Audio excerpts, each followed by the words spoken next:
Hola y bienvenidos. A ver, la economía nos dice un montón de cosas sobre cómo funciona el mundo, ¿cierto? Pero, ¿cómo sabemos que son verdad? Digo, no es como la física, donde se puede hacer un experimento en un laboratorio. No podemos meter a toda la sociedad en un tubo de ensayo.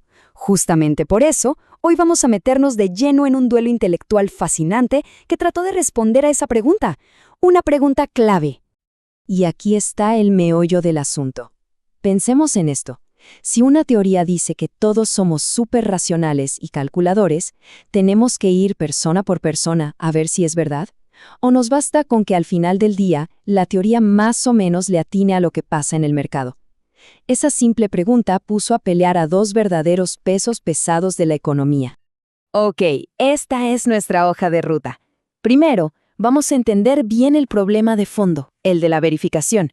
Después, vamos a ver los argumentos de un lado y del otro. Luego, veremos quién, filosóficamente hablando, ganó la pelea. Y para cerrar, lo más importante, por qué esta discusión de hace décadas sigue siendo tan, pero tan relevante hoy. Bien, vámonos de viaje en el tiempo. Años 50. Imaginen un ring de boxeo intelectual. En una esquina, T.W. Hutchison. Y en la otra, Fritz Maclop. Y miren, lo que se estaban jugando no era una cosita académica sin importancia, para nada. Estaba en juego el alma de la economía. La pregunta era, ¿puede la economía, de verdad, llamarse a sí misma una ciencia? Para que quede súper claro, el corazón de la pelea era este. Si un modelo económico asume que todos, sin excepción, somos como unas maquinitas que siempre buscan maximizar sus ganancias, ¿hace falta demostrar que eso es cierto en la vida real? ¿O con que la teoría prediga bien cómo se mueve la economía en general ya es suficiente? Esa era la gran división. Y entonces, entra en escena Fritz Maclop.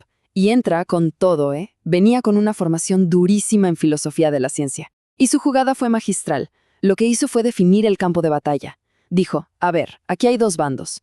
Y a su oponente, Hutcherson, lo pintó como un ultraempirista. O sea, lo describió como un tipo súper extremo que necesitaba una prueba física y medible para absolutamente todo, hasta para la idea más abstracta. Así, de un plumazo, Maclop dibujó dos equipos. De un lado, los a prioristas. Para ellos, la economía es casi como las matemáticas. Tienes unas reglas básicas, unos axiomas, y a partir de ahí deduces todo lo demás. Y del otro lado, en el extremo opuesto, puso a los ultraempiristas, como Hutchison. Según Maclop, esta gente pensaba que si algo no se puede tocar, medir y pesar, pues simplemente no es ciencia. Una jugada brillante para arrinconar a su rival. Pero ojo aquí, porque Maclop fue todavía más astuto. Agarró la palabra verificación, pero le dio su propio significado.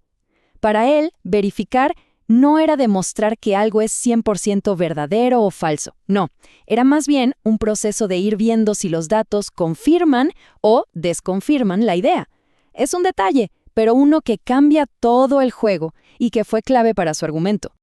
Bueno, y la base del argumento de Maclop es esta. No todos los supuestos se pueden meter en el mismo saco. Él decía que hay una jerarquía, como una pirámide. Y que pensar que la base de esa pirámide se tiene que probar igual que la punta es simplemente no entender cómo se construye el conocimiento científico. Entonces, Maclop propuso esta estructura de 3 niveles. En la base están los supuestos fundamentales. Piensen en la idea de que la gente actúa racionalmente. Maclop decía, esto es como la regla principal del juego, no hace falta probarla directamente.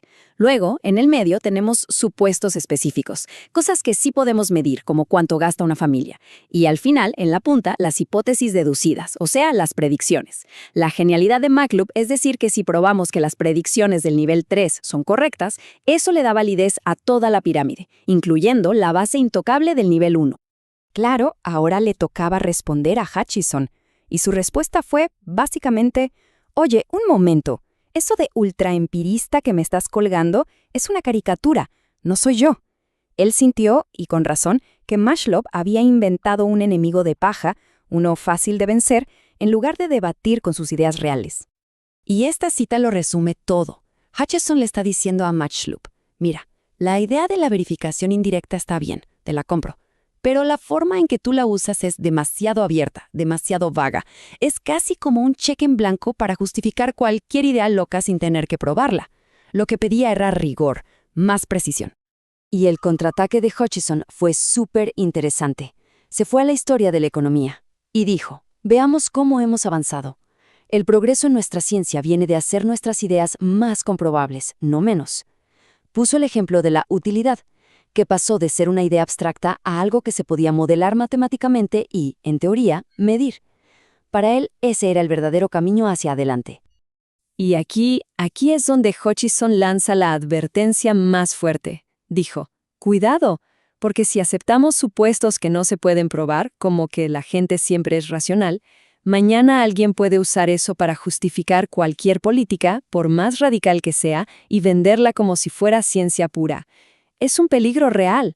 Le preocupaba muchísimo que la economía se convirtiera en un simple disfraz para la ideología. Bueno, entonces, ¿en qué quedamos? Por un lado, Matchloop con su pirámide y su base intocable. Por el otro, Hutchison pidiendo que todo, en principio, se pueda poner a prueba. La pregunta del millón es, ¿quién ganó? O al menos, ¿quién ganó según la forma de pensar de la época? Y la respuesta, bueno, la respuesta nos dice mucho sobre cómo se entendía la ciencia en ese momento. Pues el ganador fue Max Loop. Sí, así como lo oyen.